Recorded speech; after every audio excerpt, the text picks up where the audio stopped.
You're listening to Power English.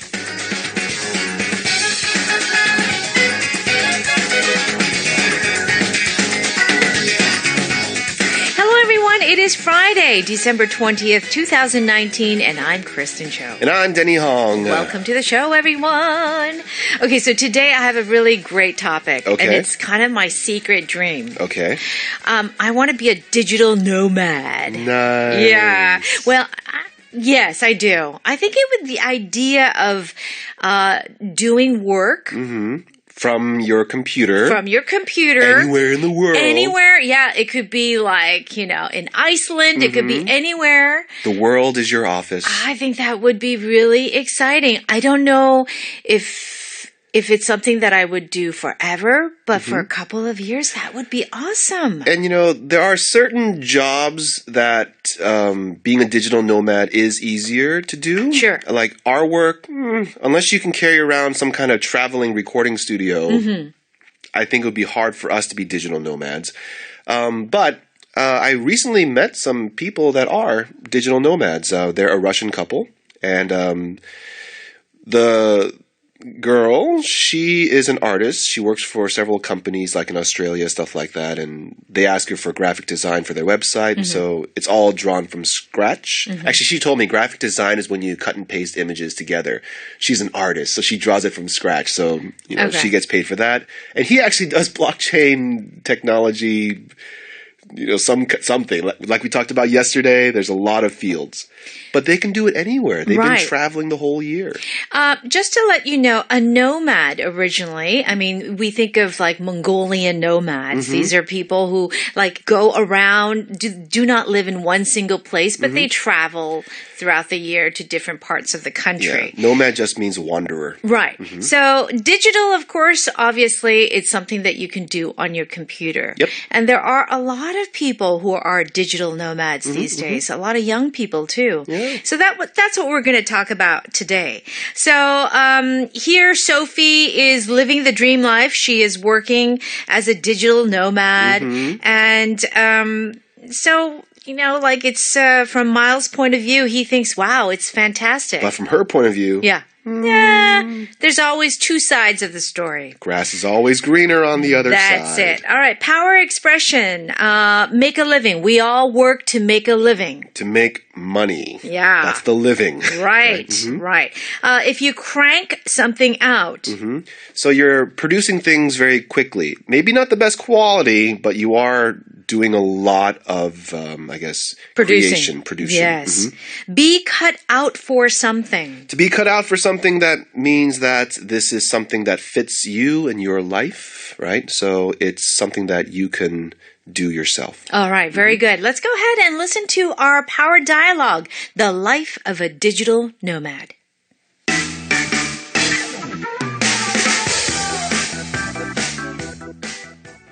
Hey, Sophie. I haven't seen you here for a while. Where have you been? I went to France this fall. There's nothing more inspiring than Paris when the leaves are changing along the Champs Elysees. Paris, huh? Must have been a nice vacation. It was no vacation. I make a living on my computer, so I work anywhere I want. I may have sat at cafes most days, but I was still cranking out articles and blog posts. It sounds glamorous, but I'm guessing you need a lot of self-discipline. Yeah. Not everyone is cut out for this kind of life.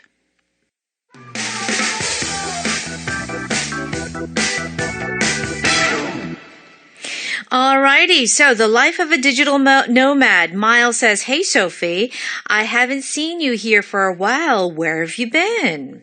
So, yeah, she disappeared. I went to France this fall. Oh, bonjour! There's nothing more inspiring than Paris when the leaves are changing along the Champs Elysees. Champs Elysees. Oh, Champs Elysees. Now, there's a great pattern in here, Denny. There's nothing more blank, which is usually an adjective, than whatever. Yeah. So, what does this mean? Well, so whatever that, here, there's nothing more inspiring than. This is the most inspiring. Yeah. Okay. So think of it as superlative the most. Yes. The most.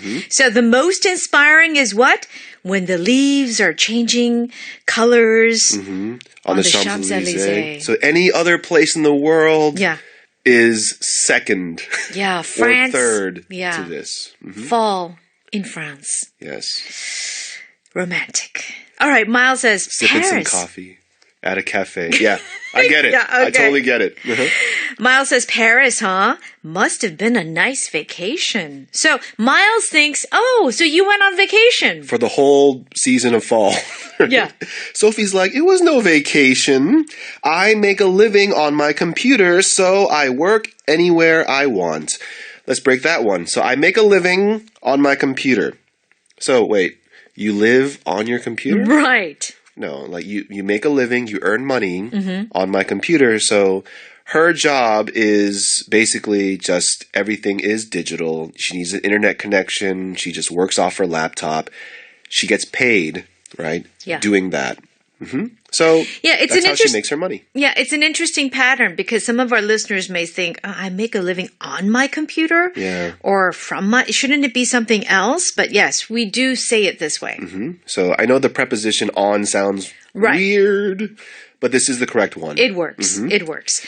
So I may have sat at cafes most days, but I was still cranking out articles and blog posts. Okay, so she makes money from writing, right? Mostly a blogger, right? Yeah.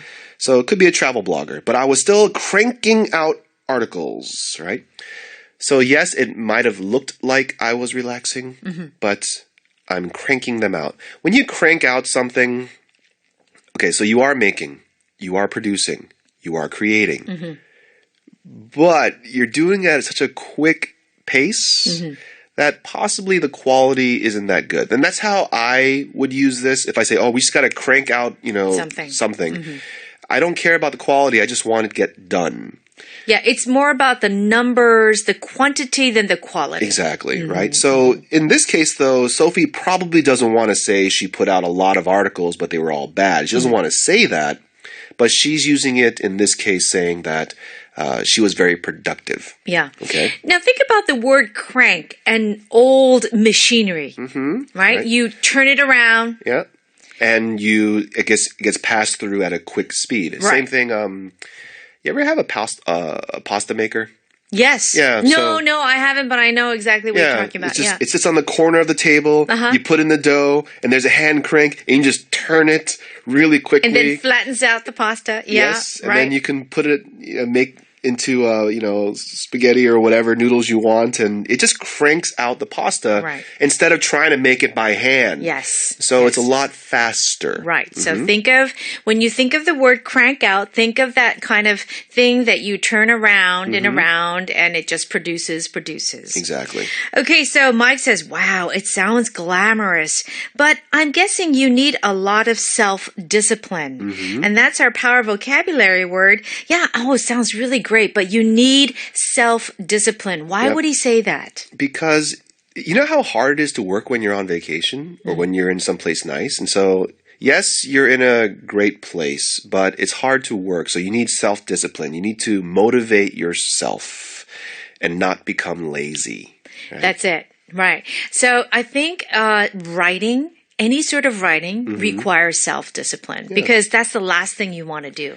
My writing professors when I was in university, he was like, basically you need to write at least 50 pages a day if you're going to be a writer. I'm like, what?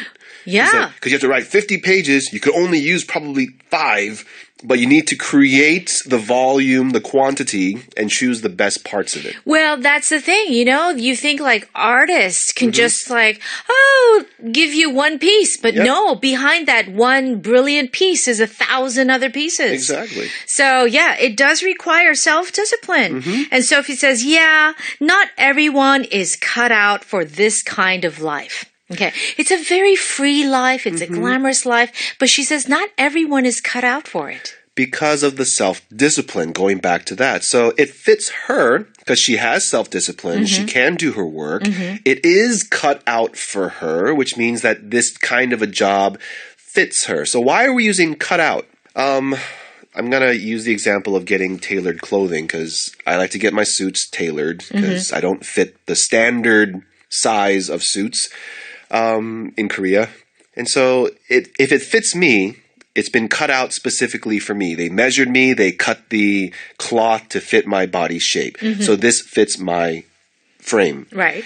If a job is cut out for you, it's like, oh, somebody, here's the piece you can wear, and you're putting on this job suit. It's perfect. And it looks good on you. Yeah. Someone else can put on that suit, and they look terrible. Right. Like your suit and my suit would not work. I would never wear one of your suits, Kristen. So it's just not cut out for me. You're just too tall and too big.